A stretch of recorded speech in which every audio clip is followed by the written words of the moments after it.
Hello दोस्तों, आप लोगों का स्वागत है हमारे YouTube channel Rawal computer education society में।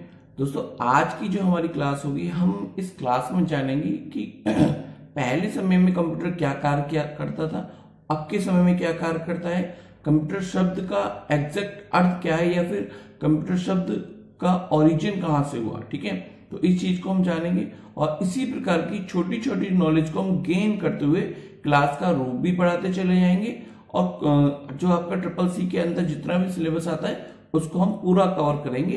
ये हमारा पहला टारगेट होगा, फ्री ऑफ कॉस्ट रहने वाला है। अधिक से अधिक शेयर करना, इसलिए चैनल को सब्सक्राइब कर देना, जिससे कि आपका फ्री कोई भी कोर्स या कुछ भी चीज छूटे ना आपकी। ठीक है, तो जैसा कि मैंने आपको बताया कि हर चीज को मैं एक्सप्लेन करूंगा और साइड में आपकी स्लाइड लगा दूंगा जो भी मैं आपको बोलना चाह रहा हूं। ठीक है, तो स्टार्ट करते हैं। ठीक है, तो सबसे पहले हम जानते हैं कि कंप्यूटर शब्द की उत्पत्ति क्या होती है। कंप्यूटर शब्द जो है वो किससे उत्पत्ति हुई इसकी। ठीक है, तो कंप्यूटर शब्द की उत्पत्ति जो हुई किससे हुई, कंप्यूटर शब्द की उत्पत्ति हुई कंप्यूट शब्द से। किससे हुई, कंप्यूट शब्द से। ठीक है, तो किस शब्द इसकी उत्पत्ति हुई, इसकी उत्पत्ति हुई कंप्यूट शब्द से, जिसे कि आम बोलचाल की भाषा में हम कह सकते हैं कि आज के समय में या फिर पुराने समय में क्या करते थे, कैलकुलेशन का काम करते थे। क्या काम करते थे, कैलकुलेट करना, किसी चीज की गणना करना। पहले समय के कंप्यूटर में और अब के समय के कंप्यूटर में बहुत ज्यादा अंतर आ चुका है। ठीक है, तो इन डिटेल हम इसको समझेंगे। ठीक है, तो देखो पहले समय का जो कंप्यूटर था वो क्या होता था, पहले हम उसको एक बार रीडिंग करते हैं। ठीक है, तो देखो स्टार्टिंग से करते हैं। कंप्यूटर शब्द की उत्पत्ति कंप्यूट शब्द से हुई है। किससे हुई है, कंप्यूट शब्द से हुई है। ठीक है, जिसका अर्थ है गणना करना। ठीक है, गणना मतलब गिनती करना, काउंटिंग करना, गणना करना। ठीक है, जैसे कि स्टार्टिंग में सबसे पहले क्या बनाया था, अबेकस बना था। ठीक है, तो वो क्या काम करता था, गणना करता था। ठीक है,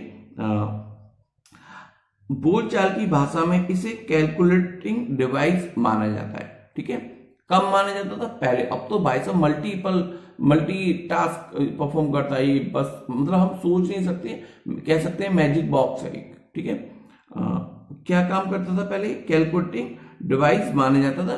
कैलकुलेट का काम तो तभी भी करता था, अब भी करता है, लेकिन अब इतने सारे फीचर्स इसके अंदर आ चुके हैं कि कैलकुलेट तो एक छोटा सा अंश मात्र है, वो तो आज भी कर देगा। ये जो काम पहले करता था वो तो अभी भी करता है। ठीक है, लेकिन अब बहुत प्रो हो चुका है, बहुत एडवांस प्रो हो चुका है, सुपर प्रो। ठीक है,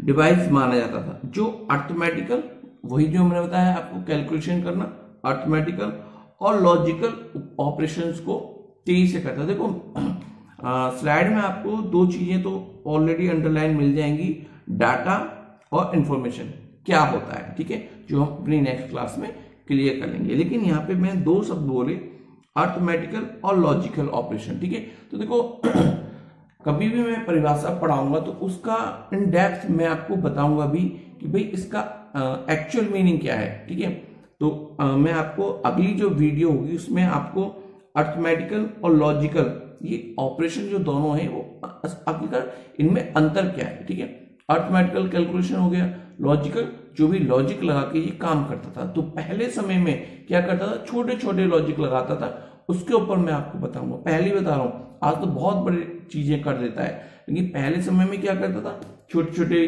अर्थमेटिक ऑपरेशन करता था, लॉजिकल ऑपरेशन करता था। तो यहाँ पे जानना उन बच्चों के लिए जरूरी है जो ये नहीं जानते कि भाई अर्थमेटिकल ऑपरेशन क्या होते हैं या लॉजिकल ऑपरेशन क्या होते हैं, तो उसके ऊपर हम चर्चा करेंगे। ठीक है, साथ में डाटा क्या होता है और इंफॉर्मेशन क्या होती है उसके ऊपर चर्चा करेंगे। ठीक है, चलो, और अपना जो फोकस है वो ट्रिपल सी है। ठीक है, ट्रिपल सी आपका पूरा का पूरा मैं करा के छोड़ूंगा। ठीक है, और ऐसा वैसा ट्रिपल सी नहीं कि बस पास हो गए, 50% लिया है, डी ग्रेड लिया है, नहीं ऐसा नहीं। एटलीस्ट ए और बी तो आने चाहिए, जो ए और बी तो एटलीस्ट सबका आना चाहिए, और जो एस लेके आएगा ग्रेड एस ले वो बस। ठीक है, 85 प्लस जो 85 से लेके 100 तक जो लाएगा उसको एस मिलना ही मिलना है। ठीक है, चलो उसके ऊपर अलग बात करेंगे। ठीक है, तो ये हो गया पुराने समय में। पुराने समय में क्या करता था, कैलकुलेटिंग के काम करता था, अर्थमेटिकल और लॉजिकल ऑपरेशंस को जो है परफॉर्म किया करता था। आज के समय में भाई साहब बहुत बदल चुका है। आज के समय में ये पुराने कंप्यूटर की तरह नहीं रह गया है कि पुराने कंप्यूटर की तरह काम करता है, वो तो करता ही करता है, साथ में कुछ चीज इसने एक्स्ट्रा ऑर्डिनरी कर दी है, जो कि मैं 1 घंटे क्या कितनी भी आपको एक्सप्लेन करने बैठूं तो शायद उसकी जो क्वालिटी है जो आज के समय में परफॉर्म करता है वो शायद एक्सप्लेन भी ना कर पाऊं। ठीक है, तो आज के समय में तो इसको पढ़ते हैं। आज इसकी परिभाषा पूरी तरह बदल चुकी है, क्योंकि अब कंप्यूटर का उपयोग सिर्फ गणना तक सीमित नहीं है। आज इसका उपयोग ग्राफिक, म्यूजिक, इंटरनेट आदि कई ऐसे क्षेत्रों में होता है, जैसे कि डॉक्टरी लाइन में हो गया, ठीक है, और इंजीनियरिंग लाइन में हो गया, ठीक है, किसी भी फील्ड में उठा लो, और आने वाले समय में तो भाई डिपेंडेंसी इसी पे होने वाली है। ठीक है, अन्य कई क्षेत्रों में भी हो रहा है। अतः कह सकते हैं कि यह एक इलेक्ट्रॉनिक डिवाइस है। ये क्या है?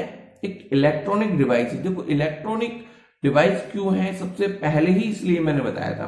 देखो इसलिए मैं कह रहा हूं कि मैं जो कड़ियों को जो लेके चल रहा हूं, एक एक शब्द को डिफाइन जो करके चल रहा हूं, बहुत सारे बच्चे कंफ्यूज रहते हैं, सर इलेक्ट्रॉनिक क्यों है, ठीक है, डिवाइस ही क्यों है, मशीन क्यों नहीं है, या मशीन क्यों है, डिवाइस क्यों नहीं है, कौन सा, तो सारे डाउट दूर कर दूंगा। ठीक है, और मशीन और डिवाइस पे ज्यादा कंफ्यूजन क्रिएट ना करें अपने बीच में। ठीक है, और इलेक्ट्रॉनिक क्यों है वो मैंने आपको पहली वीडियो में बताया था, जिन्होंने नहीं देखी हो वो जाके देखें। ठीक है, चलो, इलेक्ट्रॉनिक डिवाइस है जो डाटा को एक्सेप्ट करता है। क्या करता है? डाटा को एक्सेप्ट करता है, और डाटा को एक्सेप्ट करने, इसको डाटा प्रोवाइड कराने के लिए बहुत सारे हमारे इनपुट डिवाइसेस, जो कि हम अगली वीडियो में, जो आने वाली कुछ वीडियो होंगी, इनपुट डिवाइसेस कौन से होते हैं, आउटपुट डिवाइसेस कौन से होते हैं, इन डेप्थ हम चीजों को समझेंगे।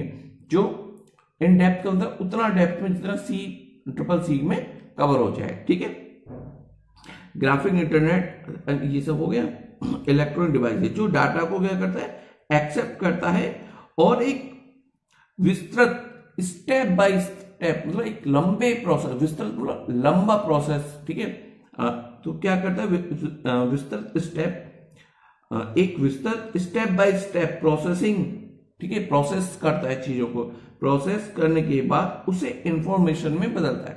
अब प्रोसेसिंग क्या क्या होती है इसको भी हम चर्चा करने वाले हैं। ठीक है, और इंफॉर्मेशन क्या होती है वो आपकी नेक्स्ट वीडियो में मैंने बता दिया।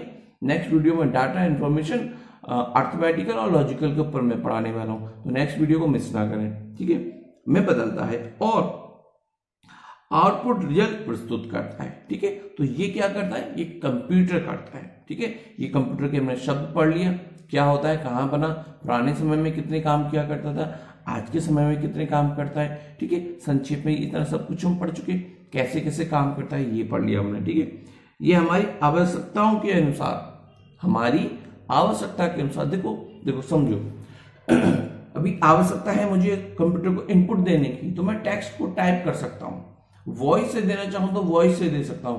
तो हमारी आवश्यकताओं के अनुसार, ठीक है, क्या करता है, डाटा को एक्सेप्ट करता है, फिर इसको स्टोर करता है। कैसे कैसे प्रोसेस होती है इन डेप्थ हम पढ़ने वाले हैं। ठीक है, प्रोसेस कैसे करता है, प्रोसेस ही बहुत सारे बच्चों को समझ में नहीं आता। ठीक है, अब आएगा। ठीक है, एक्सेप्ट करता है, उसको स्टोर करता है, और हमारे अकॉर्डिंग रिजल्ट प्रोवाइड करता है। मतलब पहले और क्या करता है, उसको मैनिपुलेट करता है, उसको बदलाव, जो बदलाव हैं, ठीक है, उनमें बदलाव करता है, उसको चेंजेस करता है, मैनिपुलेट मतलब चेंज करता है, और हमारे अकॉर्डिंग जो हम एक्सपेक्ट कर रहे हैं कि भाई इसका रिजल्ट ये आ सकता है, ठीक है, उसके अकॉर्डिंग हमें जो है क्या देता है, रिजल्ट दे देता है। तो ये इसकी पूरी की पूरी क्या होगी, प्रक्रिया होगी कि भाई पहले क्या काम करता था, अब क्या काम करता है, और कैसे कैसे काम करता है। ठीक है, साथ में कुछ डाउट्स हमारे सामने आते हैं, उनको हम नेक्स्ट क्लास में देखेंगे। जो चीजें आज क्लियर हो गई बहुत अच्छी, साइड में स्लाइड आ जाएगी, उससे आपने नोट्स बनाने स्टार्ट कर दें। नोट्स जरूर बनाएं, धीरे धीरे काम करेंगे तभी जो है आपको धीरे धीरे चीजें याद होती जाएंगी, और सारा कुछ कवर करा दूंगा। बहुत बड़ी प्लेलिस्ट बनाऊंगा, एक बार में प्लेलिस्ट बना के नीचे डिस्क्रिप्शन में लिंक दे दूंगा मैं कि CCC फुल कोर्स। ठीक है, अभी आपका अक्टूबर में अपडेट हुआ था। ठीक है, अक्टूबर 2023 में, तो तब से लेके अब तक का 4 साल रहने वाला है, कोई बदलाव होगा नहीं 4 साल तक, मस्त पढ़ो। ठीक है, थैंक यू फॉर वॉचिंग और शेयर कर देना अच्छे।